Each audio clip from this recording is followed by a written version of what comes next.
चाहे गृहस्थ में हो, चाहे विरक्त में हो, चाहे वृंदावन वासी हो या वृंदावन के आश्रित हो, पर स्त्री के प्रति काम भाव से दर्शन करने से सारे सुकृत नष्ट हो जाते हैं। और कहीं उनके अंग प्रत्यंग का अचानक दर्शन हो जाता है तो दोबारा दृष्टि नहीं जानी चाहिए।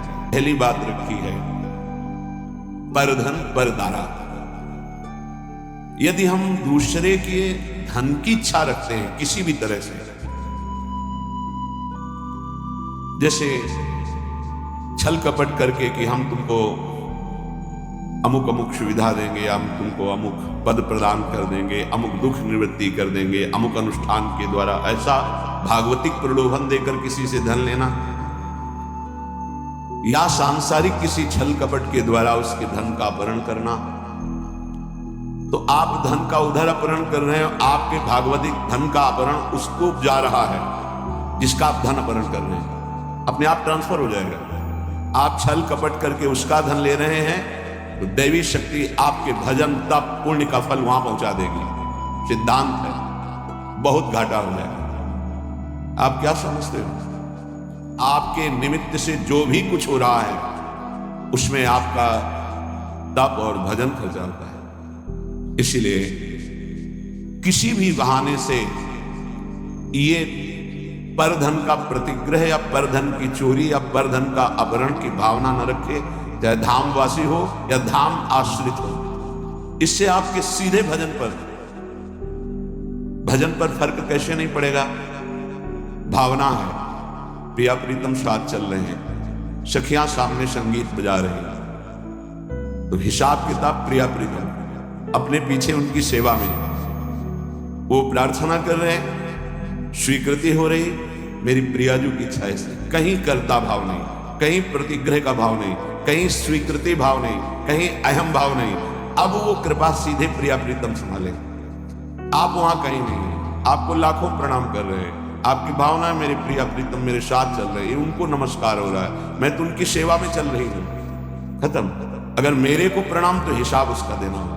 अगर प्रिया प्रीतम को प्रणाम हो, आप सेवा में आप केवल देख रहे हैं, वो हिसाब प्रिया प्रीतम, वो अमोघ आनंद समुद्र है, हर जीव का परम कल्याण एक निमेष मात्र में कर देने की सामर्थ्य हमारे प्रिया प्रीतम में है। निमेष कहते हैं पलक झपकने के समय हो, चाहे गृहस्थ में हो, चाहे विरक्त में हो, चाहे वृंदावन वासी हो या वृंदावन के आश्रित हो, पर स्त्री के प्रति काम भाव से दर्शन करने से सारे सुकृत नष्ट हो जाते हैं।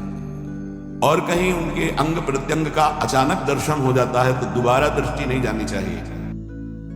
अगर एक बार आपने देखा, दोबारा फिर काम भाव से देख लिया तो आपकी तपस्या, आपके शुक्र सब ढक जाएंगे। बाणासुर की जब भुजाओं का भगवान सुदर्शन चक्र से छेदन कर रहे थे, श्रीमद् भागवत में पढ़ लेना, तो जब देखा उनकी कुल माता आदि देवी ने कि अब किसी भी तरह भगवान का सुदर्शन चक्र छोड़ेगा नहीं बाणासुर को, वो दिगंबर होकर सामने खड़ी हो गई। स्वयं भगवान नाथ मुंडली और सुदर्शन चक्र को शांत कर लिया। इसमें महादेव जी की प्रेरणा थी क्योंकि चाहते थे 4 भुजाएं तो बची रहें, 1000 भुजाओं का छेदन। आगे भगवान का सुदर्शन चक्र रुकता ही नहीं बिना आज्ञा के। भगवान शिव की आंतरिक प्रेरणाओं, उनकी जो कुल देवी थी वो आकर दिगंबर होकर खड़ी हो गई। भगवान ने वहां लिखा है यदि किसी के अंग प्रत्यंगों का दर्शन हो जाए तो सारे सुकृत नष्ट हो जाते हैं, इसलिए पर शब्द लिखा हुआ है। गृहस्थ में भी है तो जो पराई माता बहनें हैं, अगर वृंदावन का आश्रय लियो भगवत मार्ग के पथि को, तो दृष्टि एक बार जाने में क्षमा है। अचानक आप जा रहे थे, दृष्टि पड़ गई आप नीचे, मानो यमुना के किनारे कोई स्नान कर रही माता बहन, अचानक दृष्टि गई तो आपकी असावधानी थी, आप सावधान हो जाइए। दोबारा यदि काम भाव से भरकर देखा तो देखने मात्र से आपके सुकृत नष्ट हो जाएंगे जो आपको परमार्थ में बढ़ाने वाले हैं। तीसरा, द्वेष। जब हमारे प्रतिकूल कोई आचरण करता है तो हमें द्वेष हो जाता है। ये द्वेष बहुत ही घातक है, प्रायः सबके हृदय में रहता है और वो जलाता रहता है। जरा सी प्रतिकूल बात पर द्वेष हो जाएगा। अगर द्वेष हो गया तो भगवान की भक्ति बढ़ेगी नहीं, क्षीण होती जाएगी, क्योंकि भगवान कह रहे हैं अद्वेष्टा सर्वभूताना। किसी भी भूत प्राणी से तुम्हारा दोष भाव, दोष में ही द्वेष होता है। हमारे अनुकूल उसका जो व्यवहार नहीं है तो हमें द्वेष हो जाएगा। नहीं, द्वेष नहीं, भगवत भाव से प्रणाम करो। भगवान उसको प्रेरित करके आपके साथ ऐसा प्रतिकूल व्यवहार करा रहे हैं। हट जाओ, द्वेष मत करो। मात्सर्य ये बड़ा सूक्ष्म विषय है, मेरे से अधिक ही बढ़ता जा रहा है किसी भी मार्ग में, और हृदय में जलन होना, इसे मात्सर्य कहते हैं। ये प्राय बड़े बड़े साधकों के भी अंदर रहता है। किसी की यश कीर्ति सुन करके जो हृदय में एक जलन होती है, उसका नाम मात्सर्य है। मत्सरति, मेरे से आगे जा रहा है। भजन मार्ग में भी ये हो जाता है। इसलिए श्रीपाद ये विश्राम की तरफ वृंदावन महिमामृत जा रहा, सार सार बातें बता रहे हैं, अंदर अहम रहता है। तभी मात्सर्य का प्रादुर्भाव, ये बहुत जलाता रहता है, बड़े बड़े अपराध कराता रहता है। मेरे से आगे बढ़ा जा रहा है। किसी की यश कीर्ति सुनकर, किसी की बढ़ोतरी देखकर, किसी भी तरह से किसी को सुख में देखकर हृदय जो जलता है, उसे मात्सर्य कहते हैं। लोभ हर इंद्री के भोग का लोभ होता है।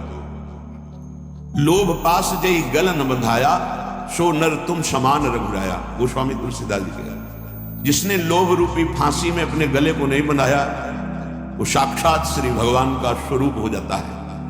लोभ पास जय गल न बंधाया, सो नर तुम समान रघुराया। चाहे वो स्त्री शरीर में उपासक हो, चाहे पुरुष शरीर में, किसी भी भोग का लोभ नहीं होना चाहिए। किसी धन का, स्वर्ण का, पद का लोभ बहुत तरह का होता है। लोभ एक रख लो तो सब लोग खत्म हो जाएंगे। नाम बढ़ाने का लोभ, नाम जपने का लोभ, कितना नाम अधिक जप लूं, इसका लोभ बढ़ा लो तो ये सब लोभों को नष्ट कर देगा। अनृत, झूठ बोलना,